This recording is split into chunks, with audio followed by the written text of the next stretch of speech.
The American soldier found out by accident. He hadn't been looking for it. He wasn't the kind of man who looked for things that weren't his business. But the camp was small, and small camps kept no secrets for long. 3 days.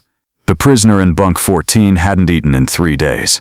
Not because the food was bad, not because he was sick, because he had decided somewhere in the quiet of those first nights that eating was a kind of agreement he wasn't ready to make.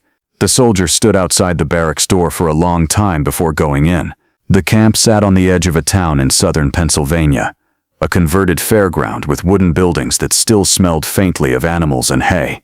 It held 43 German prisoners, all of them captured in the final months of the war, all of them carrying the particular exhaustion of men who had fought long past the point where fighting made sense. They had arrived on a Tuesday in early spring, thin and quiet, blinking in the pale American sun like men emerging from somewhere underground.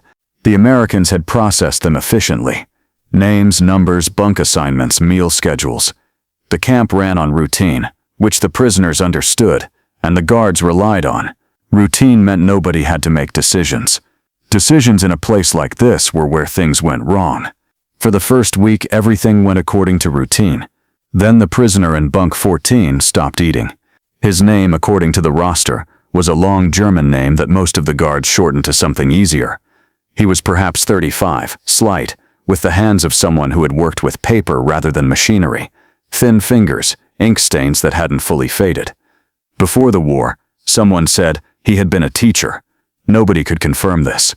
He didn't speak to the other prisoners much. He didn't speak to the guards at all. What he did was sit on the edge of his bunk in the evenings and look at his hands. The American soldier who noticed was named Carol.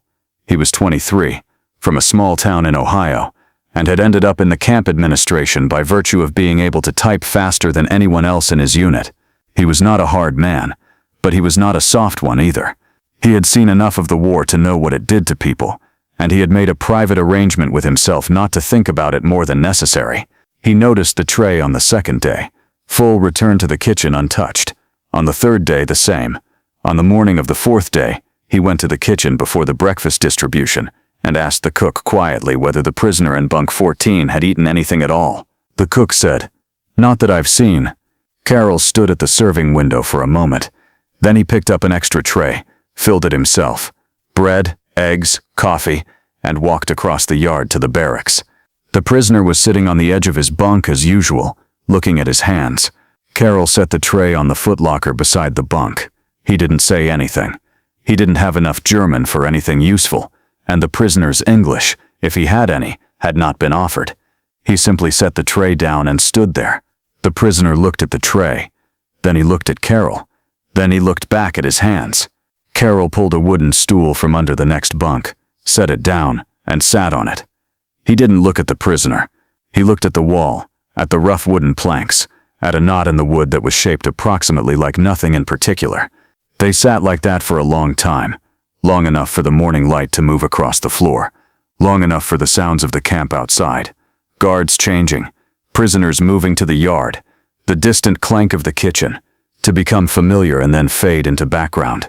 The prisoner did not eat. Carol did not leave.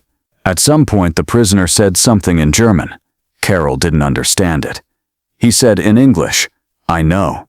This was not a response to what the prisoner had said. It was just what came out. The prisoner was quiet for a moment. Then he said something else, shorter this time. Carol said, "I know." And then, because he couldn't think of anything else, and because sitting in silence with a man who hadn't eaten in 3 days felt like something that required at least a gesture, he reached into the breast pocket of his jacket and pulled out a piece of hard candy, the kind his mother had sent in the last package from home, wrapped in wax paper, slightly crushed. He set it on the tray beside the bread. Then he stood, picked up the stool, put it back under the bunk and left. He didn't look back to see if the prisoner ate anything. That evening at roll call, he counted the men in the yard and marked his clipboard and said nothing about what had happened in the barracks. It wasn't something the clipboard had a column for. The next morning, the tray came back from bunk 14. Empty.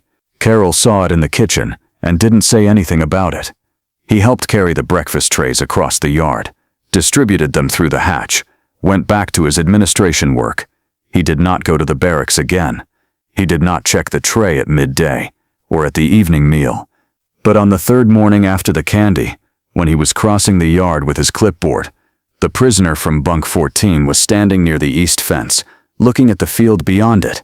He was standing straight, which was different from how he had been standing before.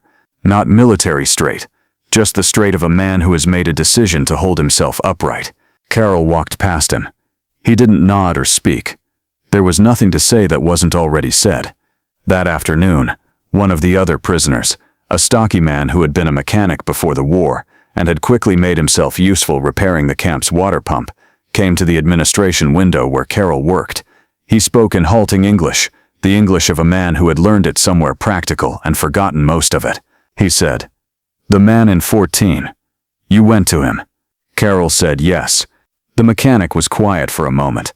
Then he said, "Why?" Carol thought about this. He thought about the tray. He thought about the stool. He thought about the piece of candy from his mother's package that he had been saving for no particular reason. He said, "I don't know. It seemed like the thing to do." The mechanic looked at him for a long moment.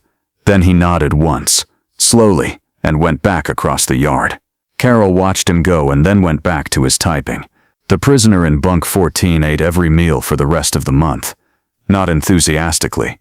He was not a man who did anything enthusiastically as far as Carol could observe. But he ate. He sat at the long table with the others, and he picked up his spoon, and he worked through what was on the tray with the methodical attention of someone who has decided that the body is worth the trouble of maintaining. One evening, perhaps 2 weeks after the candy, Carol was crossing the barracks on his way to check the heating, and the prisoner from bunk 14 was sitting on his bunk reading a German book that Carol couldn't identify, something with a worn green cover.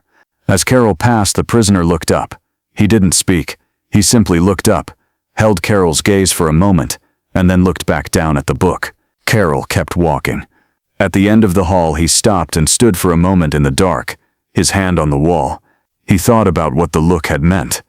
He thought about whether it had meant anything, or whether he was assigning meaning to something that was simply a man looking up from a book when someone walked by. He decided he didn't need to know which it was. Outside, it was getting dark. The camp's perimeter lights came on one by one. Through the barracks window, Carol could see the other prisoners settling into the evening, some talking quietly, some already lying on their bunks, one playing a card game with 3 others at the end table. Ordinary things, the ordinary things of men waiting for something to be over. He thought about what the mechanic had asked him. Why? He still didn't have a better answer than the one he'd given. It seemed like the thing to do, not noble, not strategic, not even particularly considered. Just the next available step for a man standing outside a door, holding a tray, looking at a situation that had a clear and obvious response if you didn't think about it too hard. He had not thought about it too hard. He went back to the administration building, finished his typing, checked the perimeter log, and went to bed. In the morning, the trays came back from the barracks, and bunk 14's was empty again, as it had been every day since the candy. Carol marked his clipboard. The column didn't have a space for what he was recording, but he knew what it meant, that a man who has decided not to eat can decide otherwise, that the decision doesn't require a speech or a reason or anything large. Sometimes it requires a stool pulled from under a bunk, and a man willing to sit on it, and a piece of hard candy from a package sent by someone's mother in Ohio. That was all. The camp continued through spring. The war ended in stages, as wars do. First the news, then the paperwork, then the long wait for what came next. The prisoners stayed until the transfers came, which took longer than anyone expected.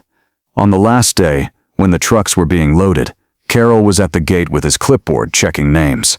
The prisoner from bunk 14 came through last, as he always came through last, not because he was slow, but because he was always the one who made sure everything was in order before he left a place. He stopped at the gate. He looked at Carol. Then he reached into the pocket of his coat and held out something small, wrapped in a piece of cloth. Carol took it. He didn't open it until the trucks had gone and the yard was empty. Inside the cloth was a button, plain, dark, the kind that came off a military coat. On the back, scratched into the metal with something small and sharp, were 2 words in German that Carol couldn't read. He kept it anyway. He kept it for the rest of his life, in the breast pocket of whatever jacket he happened to be wearing. in the same place he used to keep the hard candy his mother sent from home. He never found out what the words said. He decided that was all right. Some things don't need translating.